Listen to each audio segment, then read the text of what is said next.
All right, we are back with pet peeves. So, as we look into our papers, the things that we've written, we've pretty much gone through the whole process. We've done the theme reviewer, you've gotten your draft done, you've done some feedback, you made your plan to revise, and you submitted final draft at this point.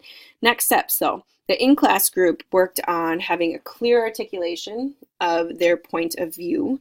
The online group, not quite as much. You're not going to verbalize it, but you will through written format. We're going to be looking at how do we look at this issue or the pet peeve from somebody else's shoes or devil's advocate, however you want to approach it. And then can we make this pet peeve bigger? Can we draw it out into a bigger issue worth writing about in our next paper? And then finally, can we generalize what we're writing about in this essay for school into another format of communication that's more applicable for who we are working with? So I use the example in class a few times of the grind. And basically, I don't hate work. I don't hate it when people say that word. I don't like how people overuse it. They overuse the concept of work. Work is what we do. It's we do it. Just shut up and do it. That's kind of my perspective. Everyone does it. There's a crossover from the grind in fitness to general society, like the 9 to 5 is considered the grind. And again, so rationale why I think this is a pet peeve or why this is my pet peeve. These are my themes. I think it dilutes the idea of what work actually is. I know this is really relative to individuals and to tasks and to situations, but when we talk about the grind over and over and over again, it's what we do. And sometimes you do really have to grind away. That's when things get a little tougher than the daily work. I do think talking and overusing the concept of the grind, it can limit the potential of what individuals are really capable of. There are moments where you can go above and beyond the daily, but if you're so fixated on what you do, just regular work, you might limit that opportunity. And then the glorification of busyness is a major issue right now in society. And this idea of just because you're busy and you're grinding and you're working means that you're effective or it means you're productive. Not necessarily. Maybe you're doing a lot of quantity, but not necessarily great quality work, and that can be an issue for sure. So our next steps, this is where your assignment will start. I'm going to walk you through how I did it on my end, and you're going to be doing this either in class or online group through a template. So I wanted to dig deep and decide, why is this an issue? Why do I hate the overuse of the word the grind? And so I came up with a few things. The environment that I've been in is I've been around a lot of hard workers, and the hard workers that I respect, they're ones that don't complain about the daily work. The ones I don't respect as much, they're the ones that maybe do a lot of work but complain about it. I think my age plays into it. So the being an exennial, borderline between a few generations, came of age before social media started. So that's a newer expression. I think that has definitely influenced why this annoys me versus if I were maybe younger, maybe not. And then the outlook that I generally have on life. I'm a pretty positive person, pretty empathetic as best as I can. I like to be able to look at things from other people's perspectives, but I have a dash of cynicism. And that's just part of who I am. And so that's why I think people just need to shut up and do work and not glorify just the daily stuff that we do, because everybody does it. So after you come up with why you have your personal bias, then you're going to come into what would other people think? Why is this maybe not an issue? And so this idea of trying not to be such a hater. So maybe the grind is someone's goal. Maybe they just want to be doing a lot. It's motivating for a ton of people. You get support if you talk about the grind. And so people sometimes need a lot of support. They need this community type of situation. For some people, posting constantly about the grind and how, 20 minutes of light cardio is the grind, maybe they need to express themselves, and this is just how they do it. And not all work is going to be enjoyable. And so when they don't like something, that's just how they express it. Another interesting point I thought of is this is actually really trendy.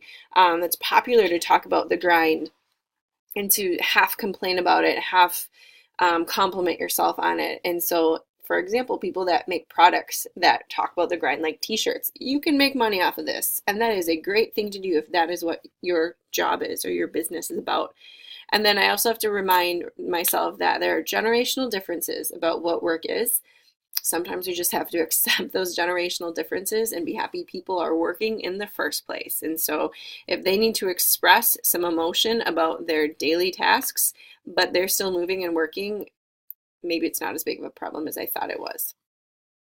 Next that you're going to do is try and come up with some solutions to this potential problem. And so I was trying to come up with solutions to why do I have the issue with the grind, and maybe can I reframe it for people. And so I just came up with a few points because I'm a teacher, I'm a coach, I have a position where I can help educate people. And so a few of these I'll pull out is I can help my athletes, my clients, or my students understand they have a lot of potential and to not get wrapped up in just the daily tasks that they're fully capable of doing, and really help them see those major moments where they really have to put their nose down and work, or they have to take a risk. Those are moments to really celebrate. Maybe it's publicly. And then the last bullet I put, last idea, was this idea of using the efficiency and effectiveness training versus just doing work just because you know you're supposed to be working. Taking a step back, setting some really clear productivity goals, making a plan so that you can work with diligence but be efficient, and then really be effective, have good quality work. So quantity versus quality comes back again. The next step is going to be looking at your pet peeve and deciding, is this a big enough issue that I can expand upon for my next paper? Can I just go from something that annoys me to, is this really an issue? So we're going to be looking at, are there any areas where you can make it bigger? Can you look at these other points of view and tie them in? Do you need to get extra resources? And if you do, then maybe this could be a bigger picture. Or could you potentially take your concept outside of just fitness and into other related areas? So here's what I thought of for the grind. If I wanted to expand upon it to a bigger paper, a bigger topic, I could definitely talk about the role of work-life balance, because that's major issue in sport and fitness, especially if you're a coach or if you're an owner of a facility or of a gym. I could talk about how there's generational approaches to work ethic in athletes that crosses over. I can talk about that in other concepts.